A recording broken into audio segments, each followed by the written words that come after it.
Fort Rainbow, c'est un festival western connu et reconnu au plan national. Un rendez-vous annuel pour les amoureux de la culture country, mais pas seulement. On trouve aussi sur le site la reconstitution d'une ville de l'Ouest américain, avec tous les clichés qui vont avec. Ce qui est bien moins connu, c'est l'histoire de Fort Rainbow, surtout qu'il est l'objet d'une véritable occupation annuelle. Une poignée d'amoureux a construit quelques cabanes perdues dans les bois. Le nombre de ses habitants reste figé et il faut attendre son tour pour vivre son rêve américain. Il y a effectivement sur le site entre guillemets des cabanes qui ont été construites en fonction des envies, des possibilités de chacun. Et donc on y vient régulièrement, soit le week-end ou en semaine, enfin ça dépend, voilà. Géré par une association, Fort Rainbow apporte à ses adhérents un espace de vie où le retour à la nature impose des conditions de séjour bien loin de la modernité. C'est une association de reconstitution historique, voilà, basée donc sur le Far West.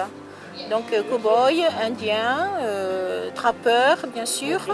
Voilà, donc c'est une association où les amoureux donc de cette période-là se réunissent. Nous faisons des camps de reconstitution historique plusieurs fois dans l'année.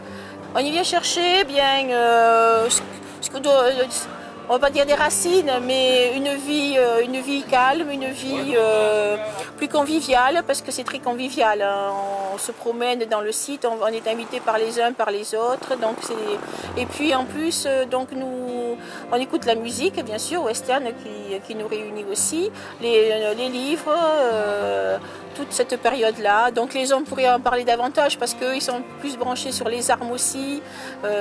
Voilà, donc il y a plein de choses au niveau donc, des traditions, des costumes.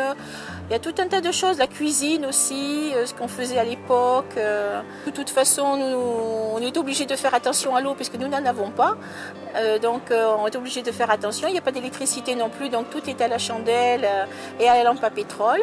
Voilà, donc ça nous apprend aussi à cuisiner différemment et à s'organiser différemment au niveau donc, de l'intendance de la maison. C'est vrai que on n'est que 17 à être sur le site, à avoir une cabane, donc on fait partie effectivement des privilégiés. Mais tout le monde beaucoup ont des ranges tipis, sont des petites toiles, ou des tipis, ou des camps de cow-boys. Donc c'est à voir.